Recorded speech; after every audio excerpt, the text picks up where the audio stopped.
Picture this, a staggering 2,000 to 3,000 highly trained plainclothes officers, and their entire purpose at any given moment is to ensure the absolute security of just one man.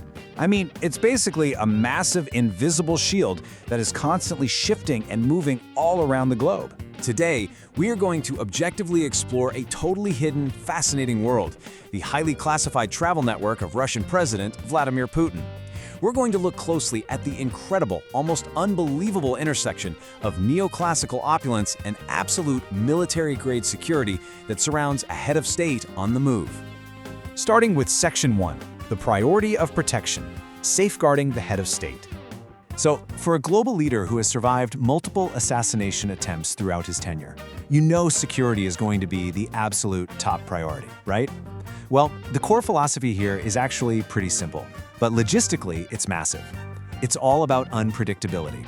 By keeping exact travel plans, the modes of transport, and departure times entirely secret until the very last possible moment, potential attacks are reduced by an astounding 75%. It is absolutely crucial to have intense contingency planning and to never, ever set a predictable pattern. Which brings us to Section 2, the presidential helicopters and the daily commute. While a lot of world leaders just default to heavily armored motorcades, this particular commute from home to the office often happens by air. Just look at the contrast between a standard Cold War-era Mi-8 utility chopper, a highly produced, rugged, simple machine, and this heavily modified VVIP presidential version. This isn't just transport, it's practically a flying luxury suite. We're talking enormous club chairs, high-end wood accents, a mini kitchen, and even a full refrigerator and toilet. But balancing out all that luxury are some seriously heavy-duty defenses, including external fuel tanks, infrared flares, and advanced directed laser countermeasure systems designed to blind incoming threats. So, the daily commute is heavily fortified and highly customized, for sure. But what happens when travel spans across oceans for major international summits? Let's look at Section 3, the Flying Airborne Office, featuring the IL-96-300 PU. This aircraft is essentially the Russian-built equivalent of Air Force One, and it is an absolute engineering extravaganza. It was designed specifically to endure high-stress maneuvers and extreme emergency landings. Seriously, this plane is a masterclass in juxtaposing extreme military capability right alongside over-the-top luxury. On the security side of things, it functions as a fully operational airborne office. It's got encrypted communication networks, a control panel for the army and nuclear weapons, and incredibly, yes, literally, a hidden escape capsule that allows for a rapid exit if something goes terribly wrong mid-air.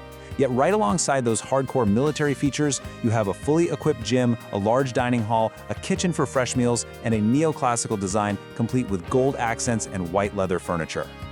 Now, once that massive airborne fortress actually lands, a brand new challenge pops up. How do you safely move a world leader through active, highly unpredictable city streets? That leads us straight into Section 4, the unstoppable Senate limousine, focusing on ground assault survival.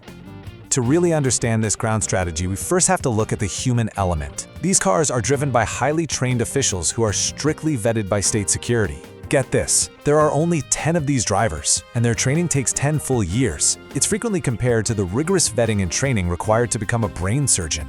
These guys aren't just chauffeurs, they are basically commandos. They practice navigating through active explosives on a weekly basis, and they possess the incredible, highly specialized skill of firing weapons while simultaneously reversing a heavy vehicle in a high-stress emergency.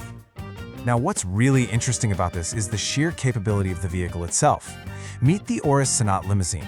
It's a Russian-built marvel introduced back in 2018 to replace the Mercedes-Benz S600. Inside, you've got bomb-proof armor, advanced communications, and of course, a steady supply of cold champagne. But here is the crazy part. If it comes under attack, even if all 4 of its solid rubber tires are completely blown out, this colossal vehicle can still travel 30 kilometers at a speed of 80 kilometers per hour just to get to safety. And this whole ground operation, it builds entirely on that philosophy of total, uncompromising control we mentioned earlier. The transport, which is often airlifted ahead of time to the destination, operates on microscopic levels of pre-planning. I mean, everything is mapped out. Which specific lane the car will drive in, which car is in front, which exact gate they'll enter, precisely who opens the door, and even the exact clothes those personnel are going to wear. If a single one of these tiny details is out of place, alarm bells immediately start ringing. So we've covered the armored commute and the Airborne Command Center, but where does a world leader go to truly relax, or perhaps prepare for absolutely anything completely away from the public eye? That brings us to our fifth and final section, floating palaces and warships on the high seas. Out on the water is where this luxury reaches a scale that's honestly hard to even comprehend. While the fleet includes a $73.2 million yacht named Graceful that features white marble bathrooms, that figure completely pales in comparison to this staggering estimated jump. $919 million. Yeah, you heard that right. That is the estimated cost of a 490-foot super yacht known as the Shirazada. Now, we should note that the ownership of this vessel is officially contested. A British captain has denied the president's ownership, especially in light of prospective global sanctions. However, insider accounts heavily tie this massive ship directly to the president's travel and security network.